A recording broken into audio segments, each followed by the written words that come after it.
देश में एक राजा था जिसकी 4 बेटियां थीं। सभी सुंदर, दयालु और प्यारी थीं। लेकिन सबसे छोटी राजकुमारी नीलूफर विशेष रूप से असाधारण थी। उसके सोने जैसे बाल थे और वह अपनी बहनों से ही ज्यादा आकर्षक, बुद्धिमान और न्यायपूर्ण थी। राजा और रानी एक योगी राजकुमार की तलाश में थे, लेकिन कोई भी राजकुमारी नीलूफर के गुणों से मेल नहीं खाता था। एक दिन जब वह नदी के पास खेल रही थी, तो नीलूफर के कुछ सोने जैसे बाल पानी में गिरकर बहने लगे और सीधे दूसरे राज्य में पहुंच गए। वहां के राजकुमार ने जब इन सुनहरे बालों को देखा, तो वह बिल्कुल मंत्रमुग्ध हो गया। वह बेहद उदास हो गया, कुछ भी खा नहीं सकता था और सिर्फ इन बालों के बारे में सोचता रहता था। ये बात फैल गई और उस राज्य के राजा ने इन बालों के मालिक को ढूंढने पर एक बड़ा इनाम देने का वादा किया। सप्ताहों तक कोई खबर नहीं आई। राजा को डर था कि वह राजा की उम्मीदों पर खरा नहीं उतर सकेगा। तो एक सेवक जो बैंगल बेचने वाला था, गांव-गांव घूमते हुए सोने जैसे बालों वाली लड़की के बारे में पूछता रहा और अंत में उसने राजकुमारी नीलूफर के बारे में जानकारी प्राप्त की।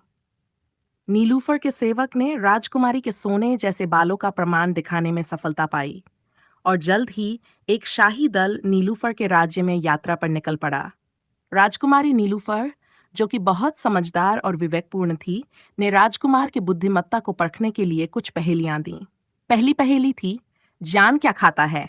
राजकुमार ने थोड़ी देर सोचा और फिर अपने चतुर सहायक से परामर्श लिया। तब उसने उत्तर दिया, जान शोक को खाता है। और इस पर तालियां बजीं। अगली पहेली, जान क्या पीता है, ने उसे और भी चिंता में डाल दिया। राजकुमार ने पूरी रात जागकर इस पर विचार किया। सुबह होते होते उसने उत्तर दिया, जान क्रोध को पीता है, और फिर से तालियां गूंज उठीं। अब राजकुमारी का विश्वास उसे मिल गया था। लेकिन आखिरी चुनौती और भी मुश्किल थी। राजकुमारी ने एक मोम का शेर एक पिंजरे में रखा था, जिसे बिना खोले बाहर निकालना था। राजकुमार के सहायक ने सुझाव दिया, गर्म लोहा इस्तेमाल करें जिससे मोम पिघल जाए।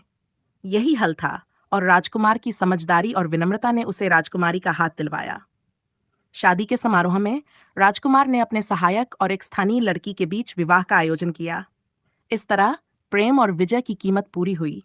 जब वे अपने राज्य लौटे तो उन्होंने उत्सवों का आयोजन किया, जो दान और खुशियों से भरा हुआ था। फिर राजकुमार ने सिंहासन पर चढ़ाई की और अपने ससुर को एक सम्मानित मंत्री के रूप में नियुक्त किया। इस कहानी से हमें यह सीखने को मिलता है कि जान, प्रेम और आत्मसम्मान सफलता के स्तंभ हैं। इन सभी मूल्यों के साथ राजकुमार ने नेतृत्व में संतुलन बनाए रखा और अपने राज्य को समृद्धि की ओर अग्रसर किया। अगर आपको यह कहानी पसंद आई हो तो कृपया चैनल को लाइक करें और अद्भुत कहानियों के लिए सब्सक्राइब करें। This version incorporates more punctuation